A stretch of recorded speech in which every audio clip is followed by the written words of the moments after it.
Now that the prosecution has rested its case, it's time for R. Kelly's lawyers to lay out their defense. Now, 6 of the 11 accusers who testified said they were all underage when sexual encounters started with the superstar.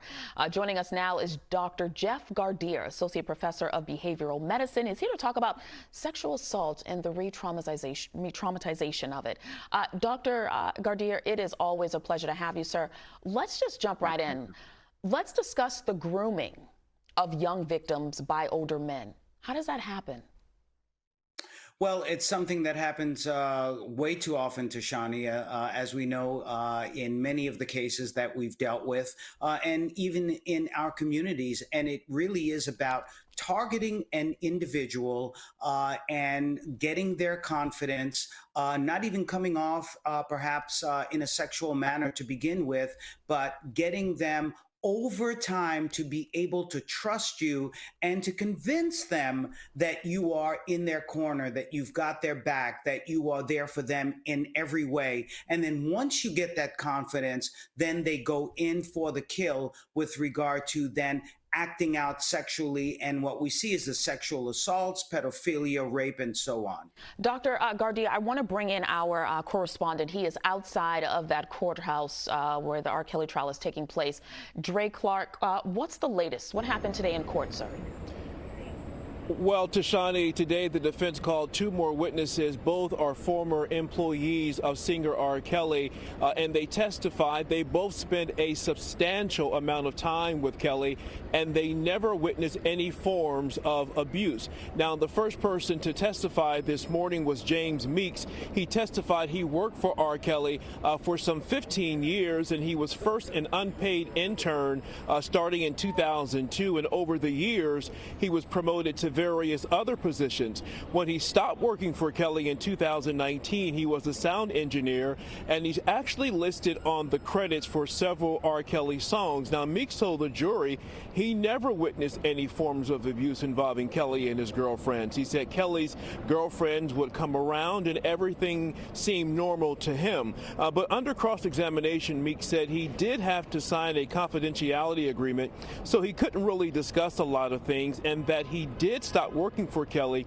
from 2010 to 2014, so he could not speak to what Kelly was doing during the time he was not around. When asked if he wanted to see Kelly convicted, Meeks said no. Prosecutors pointed out that Meeks' livelihood financially has been tied to Kelly for years, so that's why he doesn't want to see a conviction. The second person to testify was a man by the name of John Holder. He was Kelly's former accountant and business manager. He said he worked for Kelly from 2018 to 2019, and that he also traveled with Kelly to different concert locations to make sure that he was being properly paid. Holder says Kelly would give his girlfriends cash money and allow them to buy whatever he wanted. He says he was with Kelly for hours at a time, almost 3 or 4 times a week.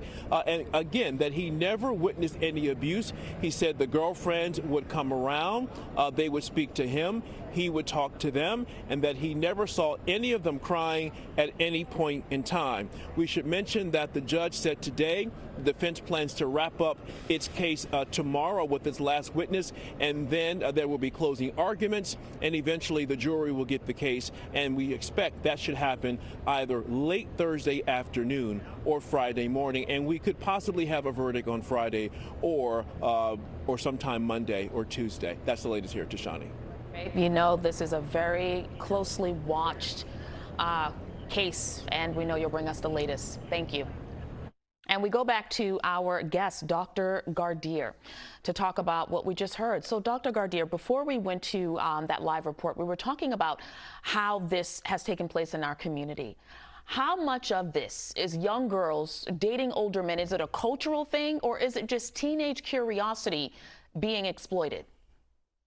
Well, I think, Tashani, we have to be real careful in the language that we use around these sorts of issues, because these young girls, as you've said, are convinced that they are dating this older individual, and this individual who is, at an age where it is illegal with regard to whatever liaisons that they're having. And that's part of what happens when that person is grooming that very young person. They're convincing them that they're in it. This young person is in it because that's what they want to do. And therefore, when the sexual assaults do happen, then they make that individual feel like they did something wrong, that they are responsible in some way, or that they got in over their heads, when in fact it is a pure manipulation on that part of the individual. It's not dating, it's sexual assault, it's rape, it's pedophile, it's a sexual crime. We got to go, but 20 seconds. How do we hold someone accountable when there are enablers, including sometimes your parents?